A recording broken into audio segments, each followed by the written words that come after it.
Good evening all of you. मैं आप सभी लोग का रोशन एकेडमी में स्वागत करता हूं। और आइए आज हम लोग अपना देखते हैं प्रैक्टिस सेट 5 है हमारा एमसीक्यू का। लाइक दैट यहाँ पर आज आपको जो है जो क्वेश्चन मिलने वाले हैं, ये क्वेश्चन हम कहेंगे कि परंपरागत आए हुए क्वेश्चन हैं। आइए NET UGC LT TT PT इन सभी में ये आए हुए क्वेश्चन हैं। तो यहाँ पर देखते हैं हम लोग जो पहला क्वेश्चन है हमारा, ये हम कहेंगे ह्यूमन फिजियोलॉजी का है।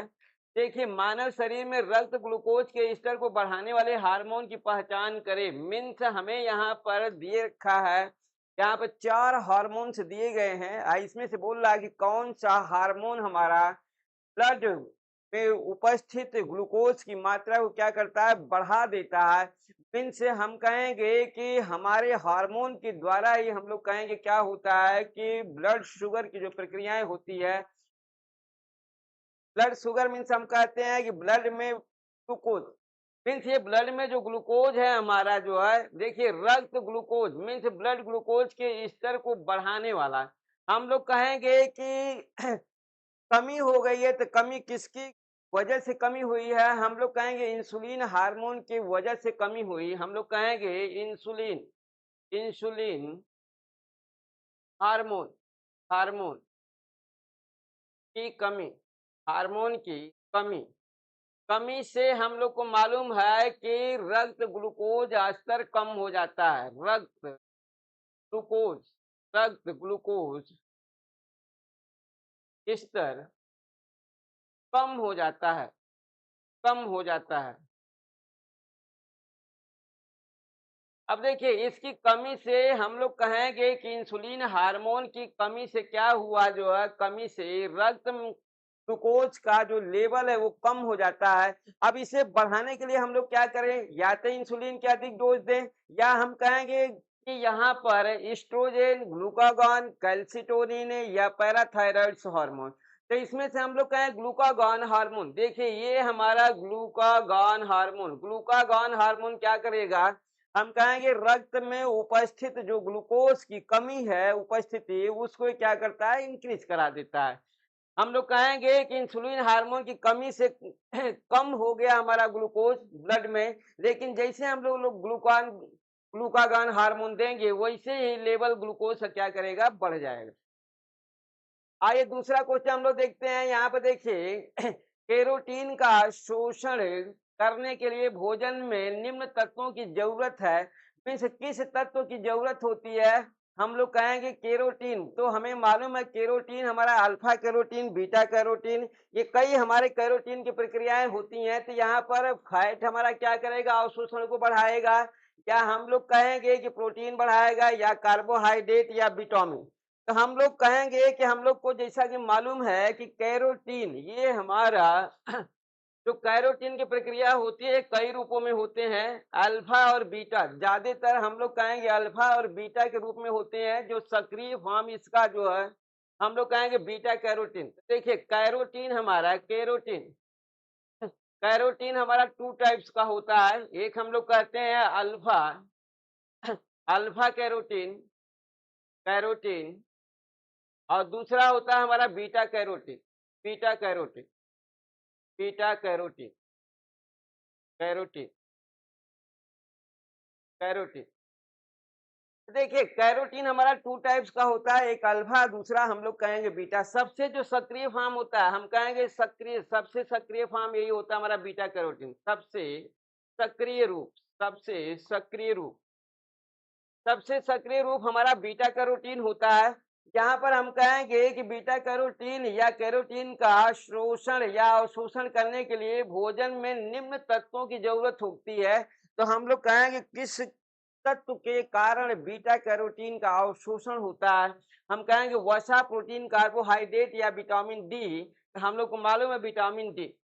विटामिन डी क्या करता है? बीटा कैरोटीन के अवशोषण क्षमता को बढ़ा देता है। आइए नेक्स्ट क्वेश्चन हम लोग देखते हैं, तीसरा क्वेश्चन। देखिए यहाँ पे बोल रहा पपीता निम्न का अच्छा स्रोत है। मीन्स पपीता में सबसे अधिक क्या पाया जाता है? प्रोटीन पाई जाती है, या एस्कॉर्बिक एसिड पाया जाता है, या बीटा कैरोटीन पाया जाता है, या रेटिनॉल पाया जाता है। तो हम लोग कहेंगे यहाँ पर हम लोग को मालूम होना चाहिए कि पपीता पपीता पपीता में 3 विटामिन पाए जाते हैं। हम लोग कहें कि विटामिन ए पाया जाता है, विटामिन ए पाया जाता है। हम कहेंगे कि विटामिन हमारा ए एंड प्रोडक्ट प्रोडक्ट इसके उत्पाद भी होते हैं, प्रोडक्ट। इसके बाद हम लोग कहते हैं कि विटामिन हमारी सी भी पाई जाती है, हम लोग कहते हैं विटामिन ई भी पाई जाती है, विटामिन ई। ये तीनों विटामिन पपीता में पाया जाता है। अब यहाँ पर हम लोग कहेंगे कि अच्छा स्रोत कौन सा होगा, तो देखिए विटामिन ए का जो नाम होता है इसे रेटिनॉल भी कहते हैं हम लोग, रेटिनल रेटिनल रेटिनॉल भी इसे हम लोग कहते हैं। इसके अलावा हम लोग कहेंगे कि यहाँ पर बीटा कैरोटीन, तो देखिए हम लोग को मालूम है कि सबसे सक्रिय फॉर्म क्या होता है, बीटा कैरोटीन। लाइक इसे विटामिन हम लोग A2 के नाम से जानते हैं, A2 विटामिन A2 के नाम से जानते हैं।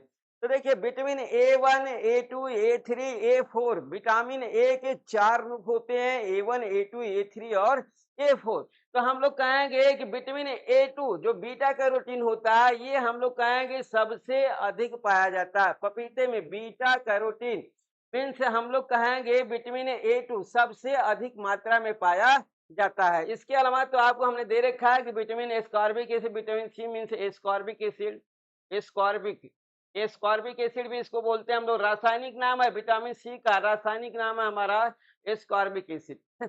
तो इस तरीके से हम लोग को मालूम हो गया कि तीसरा का ऑप्शन क्या होगा, सी होगा। आइए चौथा क्वेश्चन देखते हैं हम लोग कि निम्न कारणों से भोजन पकाते समय थायमीन नष्ट होती है। किस कारण? हम लोग को मालूम है कि जब भी हम लोग भोजन पकाते हैं तो विटामिन B1 मीन्स थायमीन हमारी क्या करती है, नष्ट हो जाती है। तो ये विटामिन B1 टेम्परेचर पा करके नष्ट होने वाली सबसे पहली विटामिन हमारी विटामिन सी है। कि सबसे पहले जो विटामिन हमारी टेम्परेचर पर जो नष्ट होती है किसी ताप पर या गर्म करने पर, तो सबसे पहले नष्ट होती है विटामिन सी। इसके बाद हम लोग कहेंगे विटामिन हमारा ए की बात, B1 की बातें आती है, B1। तो हम लोग कहेंगे यहाँ पर यही हमारा दे रखा है, थायमीन नष्ट हो जाती है। थायमीन मीन्स हम लोग कहेंगे विटामिन हमारा B1। तो देखिए विटामिन B1 हमारी थायमीन ये हमारी नष्ट होती है। तो किन कारणों से होती है? सब्जियों के काटने से, या सोडियम बाइकार्बोनेट डालने से, या सूर्य के प्रकाश लगने से, या पकाते समय इमली डालने से। तो हम लोग कहेंगे कि जब भी हम लोग भोजन पकाएंगे तो थायमीन हमारी कब नष्ट होगी, जब हम लोग बेकिंग सोडा का प्रयोग करेंगे। यहाँ पर देखिए ये हमारा सोडियम बाइकार्बोनेट, सोडियम बाइकार्बोनेट। तो हम लोग कहेंगे कि हमारा ये बेकिंग सोडा होता है, इंग्लिश में हम लोग इसको बोलते हैं baking soda. Baking soda means हम लोग कहेंगे खाने वाला सोडा, मीन्स खाने वाला सोडा, खाने वाला सोडा। ज्यादातर ब्रेड पकौड़ा समोसा में इन सबका प्रयोग किया जाता है, पूरी पराठा में भी जो है बेकिंग सोडा का प्रयोग किया जाता है। तो यहाँ पर हम लोग कहेंगे जब भी अगर बेकिंग सोडा का ये रासायनिक नाम है, बेकिंग सोडा का ये हमारा रासायनिक नाम है, रासायनिक नाम, रासायनिक, ये रासायनिक नाम है इसका, रासायनिक नाम।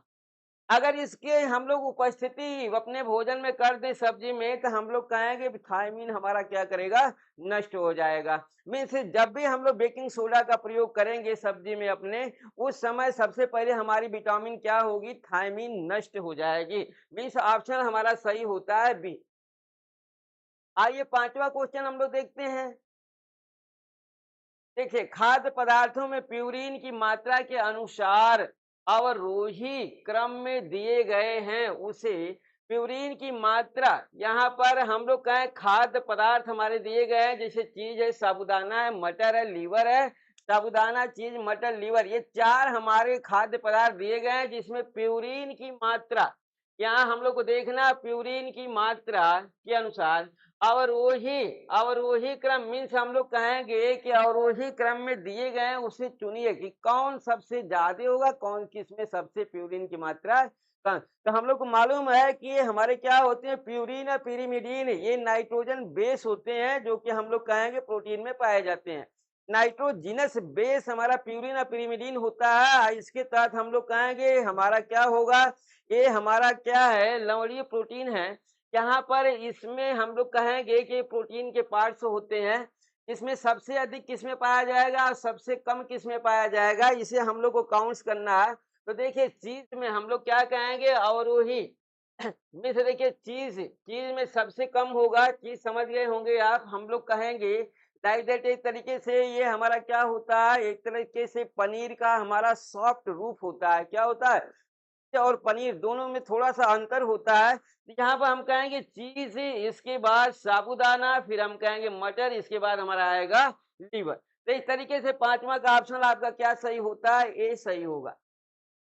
आइए छठा क्वेश्चन देखते हैं हम लोग। छठा क्वेश्चन देखिए, पाश्चुरीकरण की प्रक्रिया जिन 3 प्रक्रमों से संपन्न होती है उनमें कौन सा एक शामिल नहीं है? हम लोग कहेंगे पाश्चुराइजेशन की प्रक्रिया चरणों में होती है। एक हम लोग कहेंगे निम्न ताप, मध्यम ताप और उच्च ताप।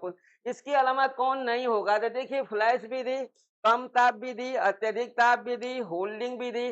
तो हम लोग कहें पाश्चुरीकरण की प्रक्रिया हमारी किसमें नहीं होगी? तो देखिए पाश्चुराइजेशन मीन्स हम लोग कहेंगे कि दूध का सबसे अच्छा संरक्षण करने की हमारी क्या है, ये प्रोसेस है कि पाश्चुरीकरण प्रक्रिया द्वारा दूध को हम लोग लॉन्ग टाइम के लिए प्रिजर्वेटिव कर सकते हैं, संरक्षित कर सकते हैं।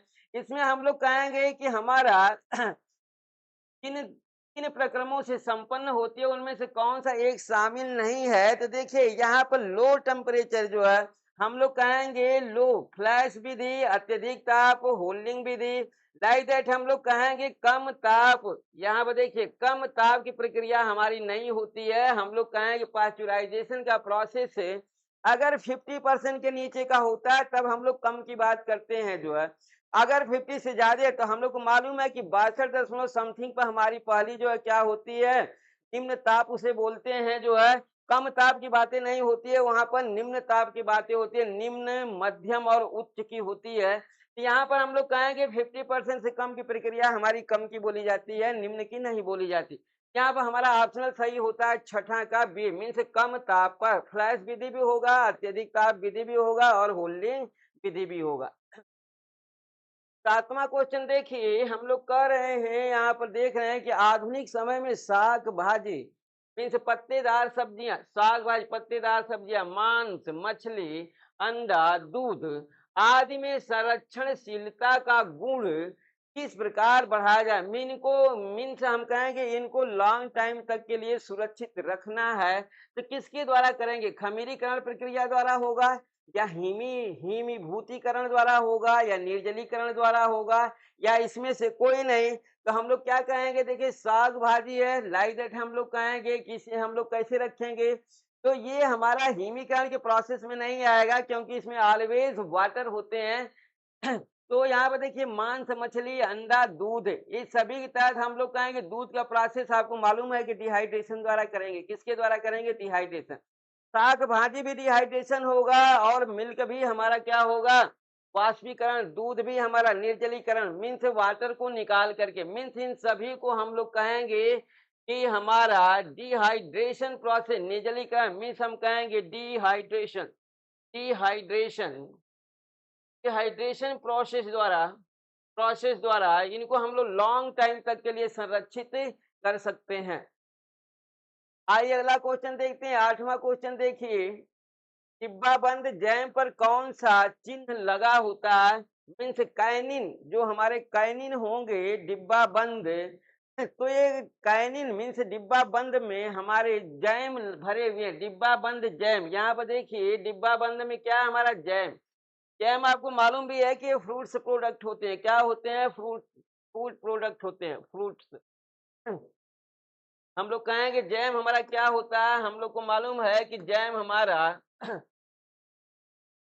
हम लोग कहेंगे जैम हमारा फ्रूट मीन्स फल उत्पाद होता है। जैम हमारा क्या होता है? फ्रूट फ्रूट प्रोडक्ट होता है, फ्रूट प्रोडक्ट। तो इस तरीके से हम लोग को मालूम है कि फल उत्पाद होता है, ये फल उत्पाद। तो फल उत्पाद के तहत आपको मालूम होना चाहिए कि हम लोग एफपीओ, इस पर चिन्ह क्या लगा होता है? एफपीओ। जैम अगर आप जानते हैं कि जैम हमारा क्या होता है? फ्रूट प्रोडक्ट होता है, तो सीधे फ्रूट प्रोडक्ट के तहत आप आ जाइए जो है एफपीओ, इस पर जो है मार्क लगे होते हैं। 9वां क्वेश्चन देखते हैं जो है, दालों को संरक्षित रखने के लिए किस प्रकार के बर्तन का प्रयोग करना चाहिए? देखिए हम लोग के पास अगर पल्स हैं, दाल हैं, अधिक मात्रा में दाल हमारे पास हैं रॉ मटेरियल के तौर पर, इसे लॉन्ग टाइम के लिए हम लोग क्या करेंगे? रखेंगे, जिससे 2 महीना, 4 महीना, 6 महीना, साल भर इनसे ये खराब ही ना हो हमारा दाल, तो इसे हम लोग को किस प्रकार के हमें यहाँ पर देखिए किस प्रकार के हमारे जो बर्तन का प्रयोग करना होगा। सूखे बर्तन, हवा बंद हो, बर्तन साफ भी हो, हम कहेंगे ये सभी लाइक दैट हम कहेंगे हमारा काफ़ी क्वेश्चन है। हम कहें बर्तन हमारा ड्राई भी होना चाहिए, एयर पैक भी होना चाहिए और क्लीन भी होना चाहिए। आइए 10वां क्वेश्चन हम लोग देखते हैं। देखिए 10वां क्वेश्चन, कोई भी खाना प्लास्टिक की थैली में खराब हो जाता है, इसका कारण है। तो देखिए हम लोग का यहाँ पर खाना है, ये प्लास्टिक की थैली में क्या हो जाता है, ये खराब हो जाता है। इसका कारण क्या है, इसमें हवा नहीं होती।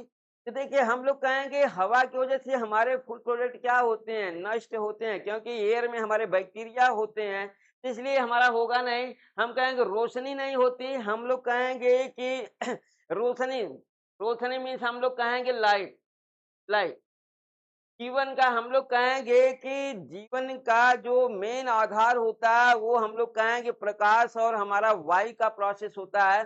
प्रकाश और वायु दोनों हमारे जीवन में जो है काफी महत्वपूर्ण स्थान रखते हैं।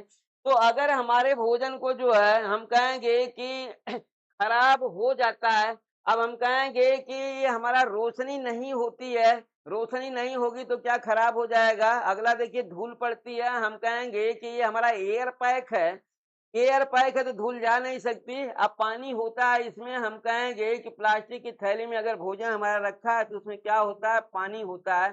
तो हम कहेंगे देखिए रोशनी नहीं होती, रोशनी का यहाँ पर कोई लेना देना हमारा भोजन से नहीं है। एयर पैक है तो हम लोग कहेंगे उसमें रोशनी भी नहीं जा सकती, उसमें कोई भी चीज नहीं जा सकता।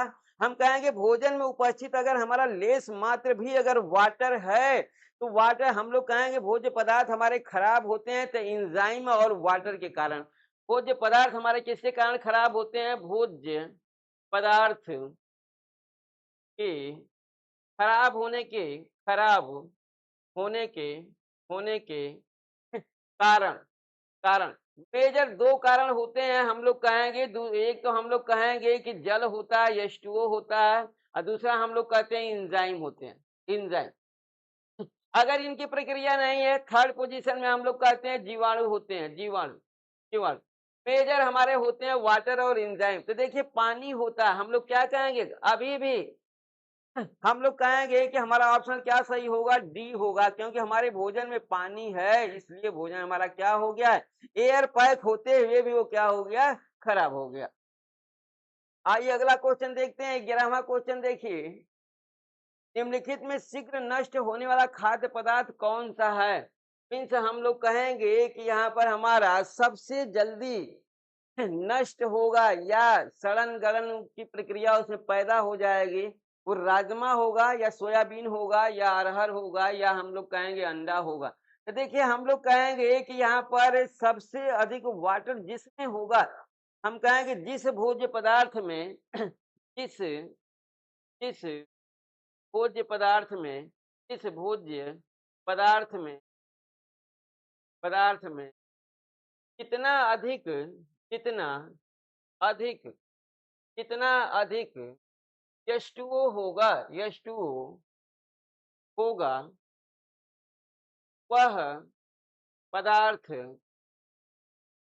उतना ही उतना ही जल्दी जल्दी नष्ट होगा, उतना ही जल्दी नष्ट उतना ही जल्दी नष्ट होगा। अब यहाँ पर देखिए सबसे अधिक वाटर यहाँ पर किसमें दिख रहा है आपको, राजमा, सोयाबीन, अरहर और अंडा। हम लोग कहें अंडा में होगा, किसमें होगा, अंडा। अभी अलग बात है जो है कि ये हमारा इमल्सिफाइड के रूप में होगा, इमल्सन के रूप में, पायसीकृत के रूप में होगा, किसमें होगा, हम कहेंगे H2O हमारा H2O पायसीकृत के रूप में होगा, पायसीकृत के रूप में होगा, पायसीकृत के रूप में होगा, रूप में होगा। तो सबसे अधिक वाटर जो है पाया गया किसमें, अंडा में पाया गया, इसलिए हम लोग कहें कि सबसे जल्दी हमारा भोजन, हमारा जो भोज्य पदार्थ है वो अंडा नष्ट होगा जो है। आइए अगला क्वेश्चन हम लोग देखते हैं। 12वां क्वेश्चन देखिए, 12वां क्वेश्चन है हमारा, प्रोटीन के पशुजन्य शाकाहारी स्रोत में निम्नलिखित में से किसे सम्मिलित किया जाता है। हम लोग कहेंगे कि प्रोटीन के पशुजन्य मीन्स यहाँ पर प्रोटीन के मीन्स एनिमल प्रोटीन, हम लोग क्या बोलेंगे, एनिमल देखिए एनिमल हमारा प्रोटीन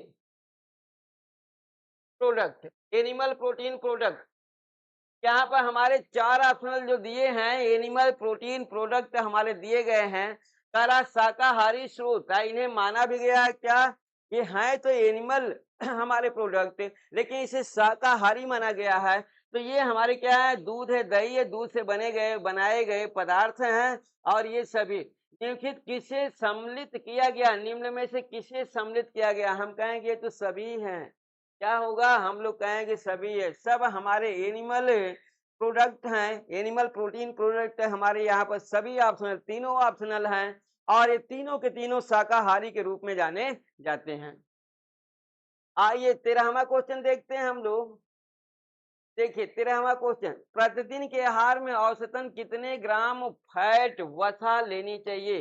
तो देखिए फैट की बातें हमारी आती है कि कितना हमें फैट लेना चाहिए, तो हम लोग कहेंगे कि फैट की प्रक्रिया हमें रटनी पड़ेगी। हम कहें 40 से 60 ग्राम पर डे फैट एक स्वस्थ व्यक्ति और हम कहेंगे प्रौढ़ व्यक्ति को लेना चाहिए। 14वां क्वेश्चन देखिए, जब रेफ्रिजरेटर का तापमान 45 डिग्री फ़ारेनहाइट के नीचे चला जाता है तो शुक्राणु की वृद्धि, हम कहेंगे स्पर्म की वृद्धि क्या करेगी? अपरिवर्तित रहती है, रुक जाती है, बढ़ जाती है, इसमें से कोई नहीं होती। तो हम लोग कहेंगे कि जो टेम्परेचर दे रखा है तापमान 45 डिग्री फ़ारेनहाइट, हम कहेंगे कि 45 डिग्री फ़ारेनहाइट पर जो है क्या करते हैं? इसकी ग्रोथ रुक जाते हैं और कम पर ग्रोथ बढ़ते हैं और अधिक पर डिस्ट्रॉयड हो जाते हैं। तो यहाँ पर हम लोग को मालूम हुआ कि 45 से 45 डिग्री सेल्सियस पर जो है फ़ारेनहाइट पर हम कहेंगे कि ये रुक जाती है। हम कहेंगे कि इससे कम पर 45 डिग्री सेल्सियस डिग्री फ़ारेनहाइट से कम पर से कम कम तापमान पर हम कहेंगे इसमें क्या होती है? बढ़ जाती है, मीन्स इसकी वृद्धि हो जाती है। तो इस तरीके से हम लोग को मालूम हो गया कि एक हमारा 45 डिग्री फ़ारेनहाइट टेम्परेचर इस पर स्पर्म का जो ग्रोथ है वो रुक जाता है और इससे कम टेम्परेचर पर इसका ग्रोथ क्या करता है? बढ़ जाता है। लाइक दैट हमारा ऑप्शनल सही होता है बी। आइए नेक्स्ट क्वेश्चन देखते हैं हम लोग। 15वां क्वेश्चन देखिए, वे डिब्बे जिसकी भीतरी ओर सुनहरी धातु की वार्निश लगी होती है वे कहलाते हैं। मीन्स हम लोग कहेंगे आउटर सरफेस तो हमारा जिस भी मेटल का बना होगा उसी का होगा, लेकिन अंदर का जो पार्ट होगा जो है हमारे जो भी पार्ट्स हमारे हैं, मीन्स जो भी हमारे कैन हैं, डिब्बे हैं, उनके जो भीतरी भीतरी वो सुनहरी धातु, ये देखिए सुनहरी धातु की वार्निश लगी होती है, वे होते हैं किसके होते हैं? सादे डिब्बे कहलाएंगे वे, या फल डेकॉर्ड डिब्बे कहलाएंगे, या अन्य डिब्बे कहलाएंगे, या इनमें से कोई नहीं कहलाएगा। तो इसे हम लोग कहेंगे फ्रूट लेकर्ड बॉक्स। क्या बोलेंगे? हम लोग इसे बोलेंगे fruit fruit lacquered lacquered box box. तो देखिए ये फ्रूट लेकर्ड बॉक्स सुनहरी धातु की वार्निश लगी होती है, वे हमारे कहलाते हैं फ्रूट लेकर्ड बॉक्स कहलाते हैं। आइए अगला क्वेश्चन देखते हैं। 16वां क्वेश्चन देखिए, स्ट्रॉबेरी या चेरी जैम को जमाने के लिए उसमें क्या डालना चाहिए? मीन्स हम लोग को मालूम है कि स्ट्रॉबेरी हो या चेरी जैम हो, ये दोनों में से कोई भी हो, या स्ट्रॉबेरी या हम कहेंगे कि आप कह सकते हैं कि स्ट्रॉबेरी को ही हम लोग चेरी जैम कहते हैं। को जमाने के लिए उसमें क्या डालना चाहिए? नींबू का रस, नमक, हम कहेंगे गंधक अम्ल, या इनमें से कोई नहीं। तो हम लोग क्या बोलेंगे? हम लोग कहेंगे कि यहाँ पर नींबू का रस डाला जाता है। तो इस तरह से आपको मालूम हो गया कि ये चेरी को जमाना है, जमाने के लिए हम लोग क्या करेंगे? नींबू का रस उसमें डाल देंगे तो क्या करेगा? हमारा जम जाएगा। आइए 17वां क्वेश्चन देखिए, आहार संरक्षण सिद्धांत के अंतर्गत सूक्ष्म जीवों माइक्रो ऑर्गेनिज्म को नष्ट करके भोजन को नष्ट न होने देने में क्या शामिल नहीं है? मीन्स हम कहेंगे कि आहार फूड प्रिजर्वेशन के अंतर्गत माइक्रो ऑर्गेनिज्म, हम लोग सूक्ष्म जीव क्या बोलेंगे? Micro micro organism, micro organism को नष्ट करके भोजन को नष्ट न होने देने में क्या शामिल नहीं है।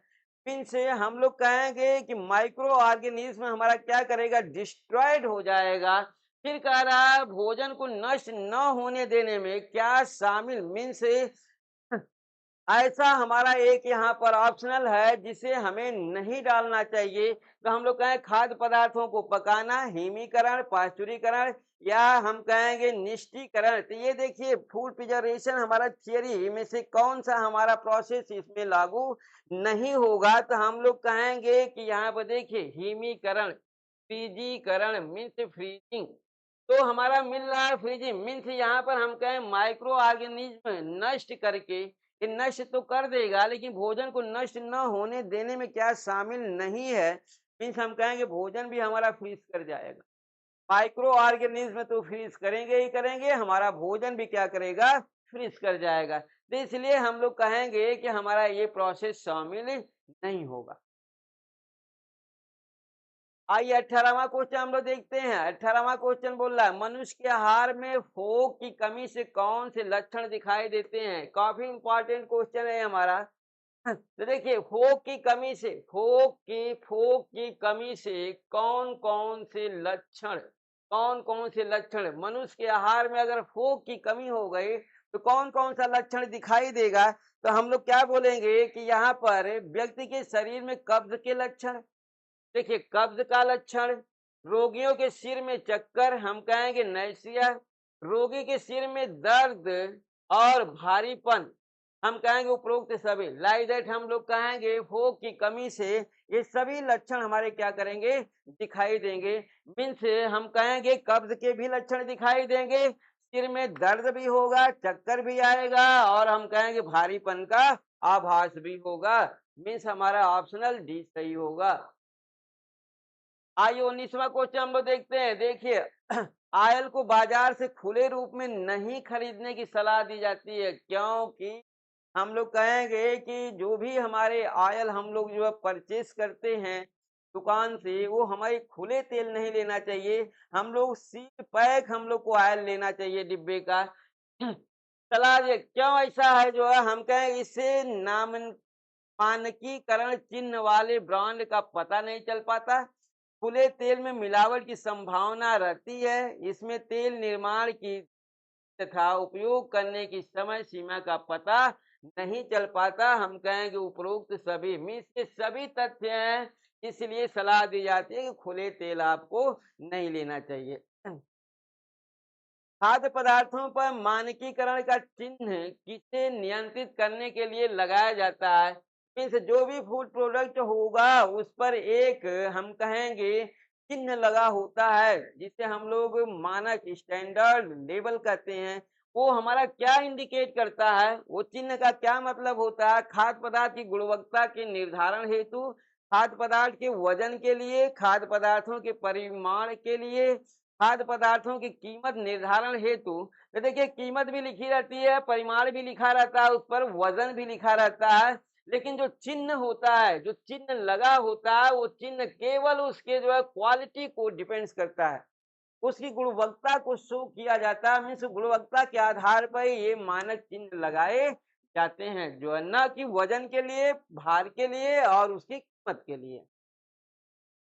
आइए अगला क्वेश्चन देखते हैं। खाद्य पदार्थ के स्टोर की माल सूची का रिकॉर्ड किसमें रखा जाता है। तो हम लोग को ये मालूम है, ये हमारा क्वेश्चन आ भी चुका है, इसे हम लोग क्या बोलेंगे, इसे हम लोग स्टॉक रजिस्टर बोलेंगे। क्या बोलेंगे, जहाँ स्टोर माल स्टोर किया जा रहा है तो उसे स्टोर के तहत हम लोग एक स्टॉक रजिस्टर बनाते हैं और उसमें उसके रिकॉर्ड को रखते हैं कितना माल यहाँ पर स्टॉकेज में रखा गया है।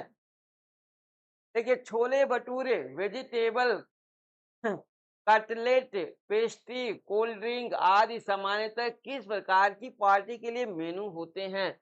किस प्रकार की पार्टी में छोले भटूरे हमारे छोले भटूरे का मेनू होगा, वेजिटेबली वेजिटेबली कटलेट का होगा, पेस्ट्री का होगा, कोल्ड ड्रिंक का होगा।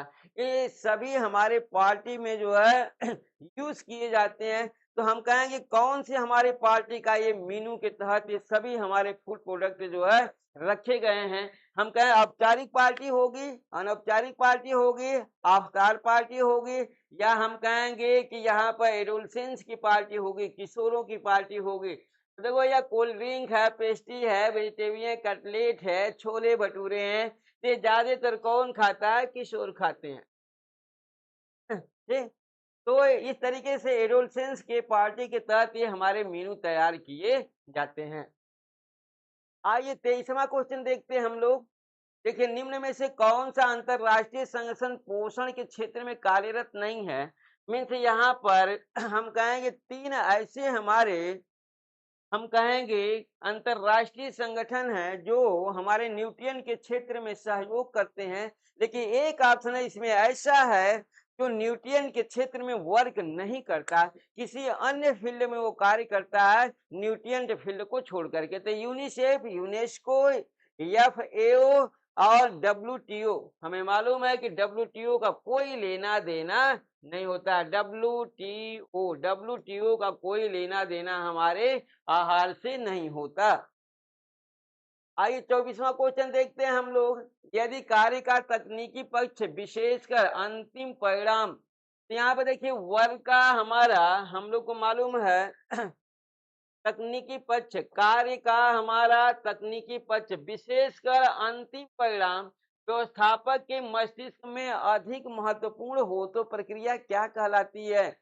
निर्देशन की प्रक्रिया होगी। हम लोग मालूम है ये होम मैनेजमेंट का क्वेश्चन है, नियंत्रण का होगा या प्रबंधन का होगा, तो हम लोग इसे क्या कहेंगे? ये हमारा प्रोसेस निर्देशन का होगा, गाइडेंस। क्या बोलेंगे हम लोग? निर्देशन मीन्स गाइडेंस का होगा, गाइडेंस।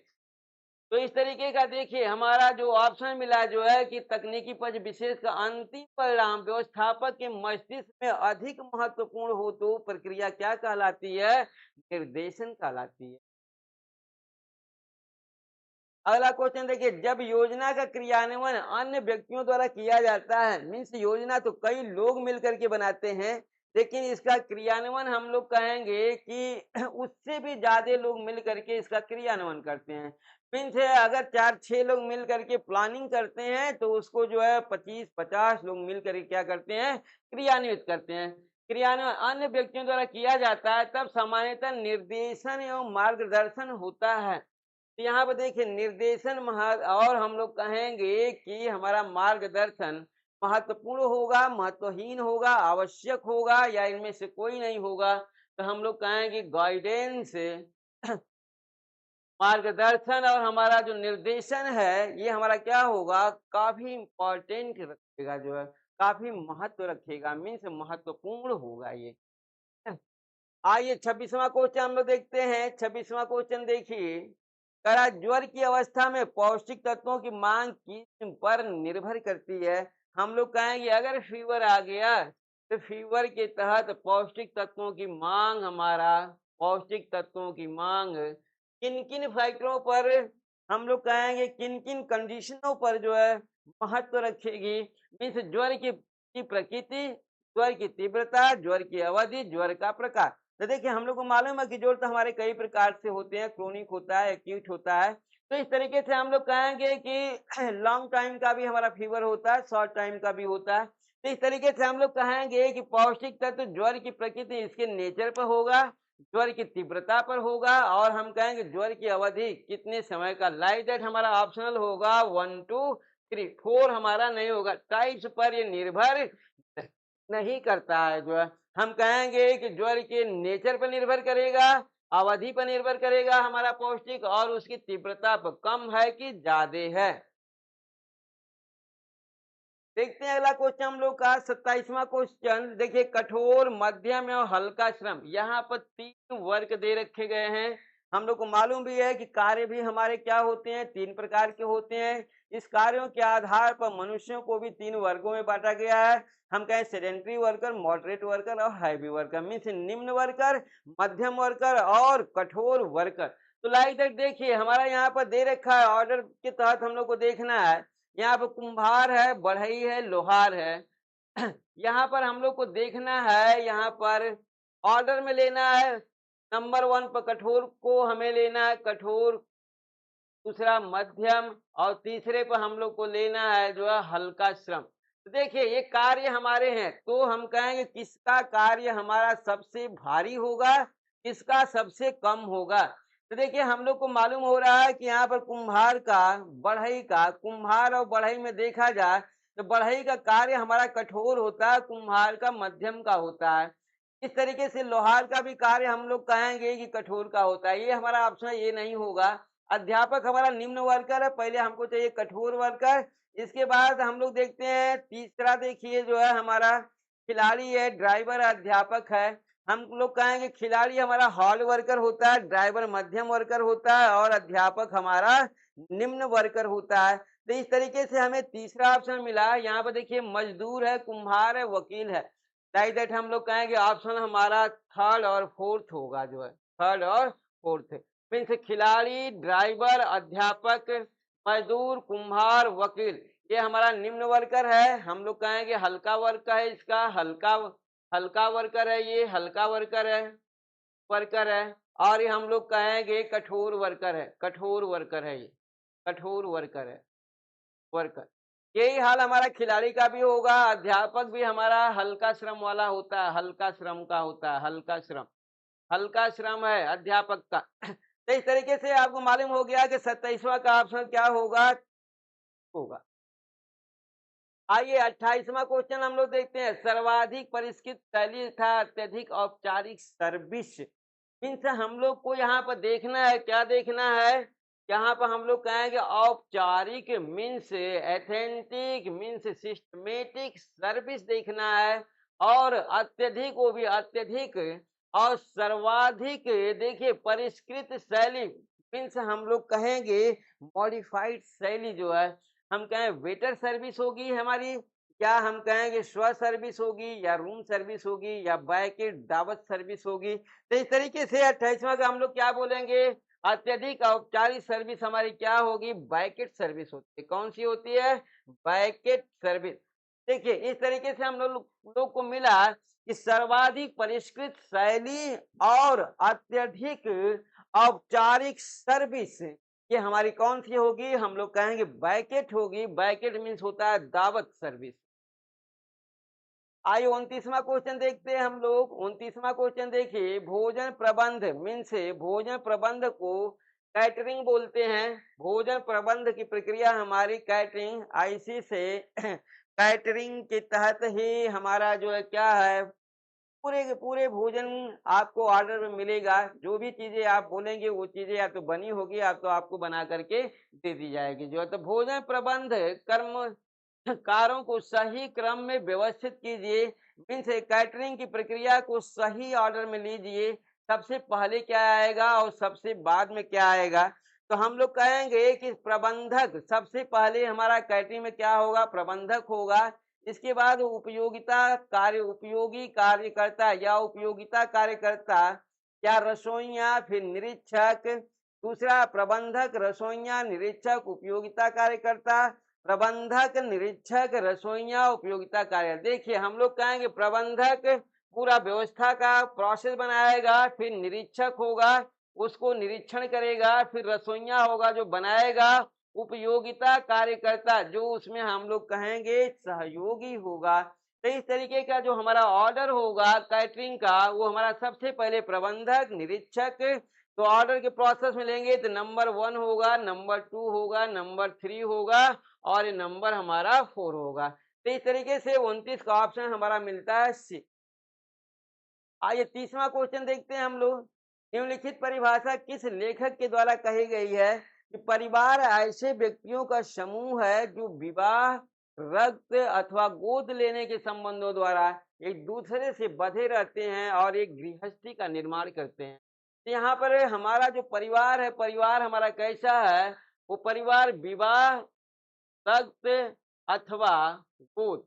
देखिए विवाह के साथ ही हम लोग कहेंगे एक विवाह की प्रक्रिया रही और दूसरा हम लोग कहेंगे रक्त अथवा गोद लेने के संबंधों द्वारा एक दूसरे से बंधे रहते हैं और एक गृहस्थी का निर्माण करते हैं। यही हमारा एक परिवार है। इसे किसने बोला, हम कहेंगे वगेन्स और लॉक ने बोला। जो किसने बोला, वगेन्स और लॉक के अनुसार ये परिभाषा दी गई है। आइए 31वां क्वेश्चन देखते हैं हम लोग। देखिए निम्नलिखित परिभाषा किस लेखक के द्वारा दी गई है कि साधारणतः परिवार में एक स्त्री और एक पुरुष का एक से अधिक बच्चों के साथ स्थायी, हमारा देखिए हम लोग कहेंगे कि एक स्त्री और पुरुष का, एक स्त्री और एक पुरुष का हमारा क्या होगा, एक से अधिक बच्चों के साथ स्थायी संबंध, एक से अधिक बच्चों के साथ स्थायी संबंध होता है। ये हमारा फैमिली का प्रोसेस है। इसे किसने बोला जो है, इसे हम लोग कहेंगे वगिन्स और लॉक ने बोला, मर्डॉक ने बोला, गिलबर्ट बोगार्ट्स हम लोग कहेंगे ये परिभाषा गिलबर्ट ने दिया था। हम कहेंगे परिभाषा गिलबर्ट द्वारा दी गई। आइए अगला क्वेश्चन हम लोग देखते हैं। अगला क्वेश्चन देखिए 32वां। ये भी हमारा फैमिली का डिफिनीशन ही है। निम्नलिखित परिभाषा किस लेखक के द्वारा दी गई है, नीचे दिए गए कुल की सहायता से सही उत्तर का चयन कीजिए। लाइक दैट ये हमारा क्वेश्चन अधूरा है। परिवार बच्चों सहित अथवा बच्चों रहित पति पत्नी का लगभग एक स्थायी समिति या संघ है। लाइक दैट यहाँ से आप क्वेश्चन का प्रोसेस से मीन्स परिभाषा से आप देख सकते हैं कि परिभाषा से कि परिवार बच्चों सहित, परिवार बच्चों सहित अथवा, अथवा बोल रहा है अथवा बच्चों रहित, या तो बच्चे सहित या बच्चे रहित पति पत्नी का लगभग एक स्थायी समिति संघ। किसने बोला, गिलबर्ट, ऑगबर्न, निमकॉफ, मैकाइबर एवं पेज, बोगार्ट्स। तो हम लोग क्या बोलेंगे इसे, हम लोग कहेंगे ये परिभाषा बच्चे सहित या बच्चे रहित पति पत्नी का परिवार हमारा ऑगबर्न और निमकॉफ ने दिया था। आइए अगला क्वेश्चन देखते हैं 33वां क्वेश्चन देखिए। निम्नलिखित परिभाषा किस लेखक के द्वारा दी गई है, नीचे दिए गए कोड की सहायता से सही उत्तर का चयन कीजिए। परिवार पति पत्नी और बच्चों से निर्मित एक जैविक सामाजिक इकाई है। तो देखिए सोशल हमारा क्या है, biological society, biological social unity, जैविक सामाजिक इकाई। परिवार हमारा क्या होता है, एक जैविक सामाजिक इकाई होता है। ये कथन किसका है, हम कहेंगे इलियट एवं मेरिल ने दिया था। किसने दिया था, इलियट और मेरिल ने दिया था। लाइक दैट आपको ये याद करने पड़ेंगे क्योंकि इन लेखकों के नाम को आपको याद ही करना पड़ेगा। लिखित में से अप्रत्यक्ष मीन्स अप्रकट अक्षमताएं किसे कहा जाता है। तो यहाँ पर देखिए हम लोग कहेंगे अप्रत्यक्ष अक्षमताएं। तो इस तरीके से अप्रत्यक्ष अक्षमताएं का ये अक्षमताएं या अप्रकट अक्षमताएं किससे कहा जाता है, अत्यधिक खांसी आना, चलने में परेशानी होना, मधुमेह, अस्थमा, मिर्गी, बैठने में परेशानी होना। तो इस तरीके से अप्रत्यक्ष अक्षमताएं, प्रत्यक्ष नहीं है अप्रत्यक्ष।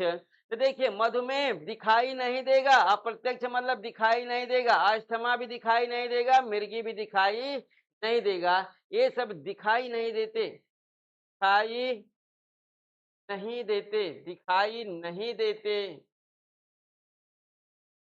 अपने अंतिम चरण पर, अपने अपने अंतिम अंतिम चरण में लक्षण लक्षण प्रकट करते हैं, प्रकट करते हैं, लक्षण प्रकट करते हैं।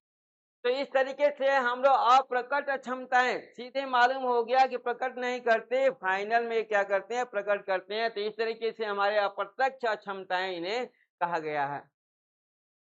35वां क्वेश्चन देखिए। निम्नलिखित में से सामाजिक अक्षमताएं किसे कहा गया है।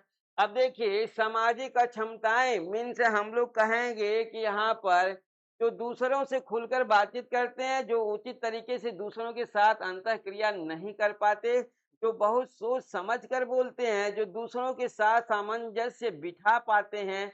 तो हम लोग कहेंगे सामाजिक अक्षमताएं किससे कहा गया है, किससे कहा जाता है।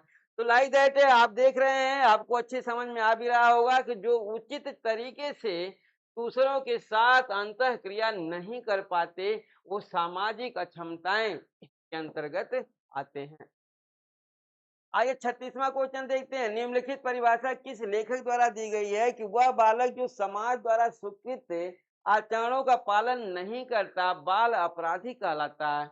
मीन्स समाज के नियमों को पालन न करने वाला बालक हमारा क्या बोला जाता है? अपराधी बोला जाता है। ये कथन किसका है? इस कथन को हम लोग को देखना है। इस कथन को किसने कहा? हम कहेंगे सिरिल बर्ट मार्टिन न्यूमेयर ने बोला, या हम कहेंगे हिली या ल्यूमेन। तो हम लोग को याद करना पड़ेगा, ये हमारा अपराधी बालक का संबंध हिली। आइए 37वां क्वेश्चन देखते हैं।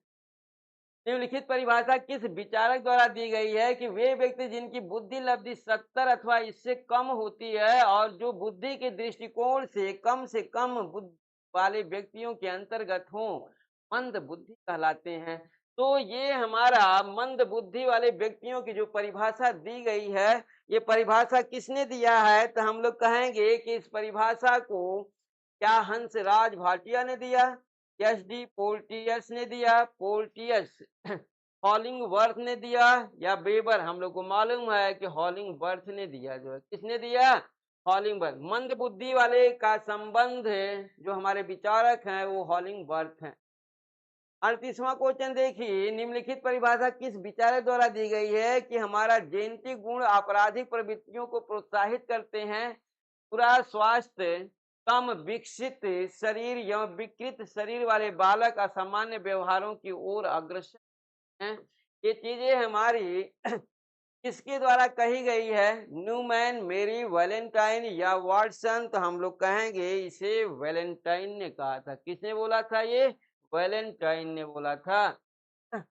आइए 39वां क्वेश्चन हम लोग देखते हैं। 39 क्वेश्चन, भारतवर्ष में बाल अपराधियों के सुधार का कार्य सर्वप्रथम कब प्रारंभ किया गया? तो यहाँ पर देखिए बाल अपराधियों का भारत में बाल अपराधियों के सुधार का कार्य सर्वप्रथम कब प्रारंभ किया गया था? तो हम लोग कहेंगे कि ये हमारा गुरुपाद स्वामी द्वारा हम लोग कहेंगे गुरुपा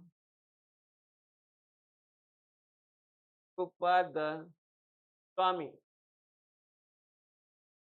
गुरुपाद स्वामी समिति की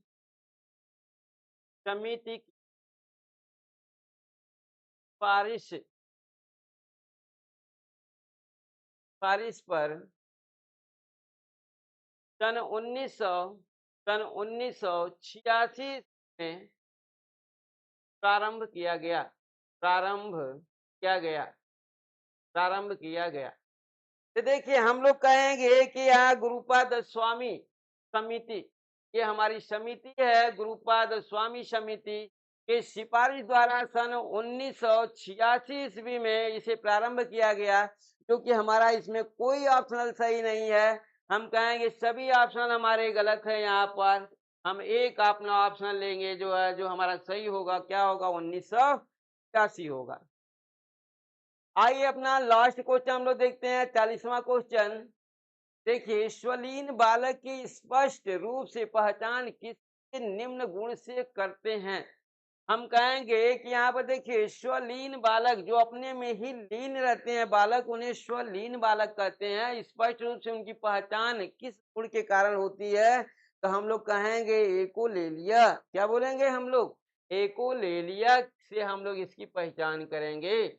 मीन्स तो हमारे बालक हम कहेंगे अंतःमुखी होंगे। उस अंतःमुखी बालक की जो पहचान होगी उसे हम लोग कहेंगे एकोलेलिया द्वारा इसकी पहचान की जाती है। इसके साथ ही आज हम लोग का अपना 40 क्वेश्चन का हमारा एमसीक्यू सेट 5 समाप्त होता है।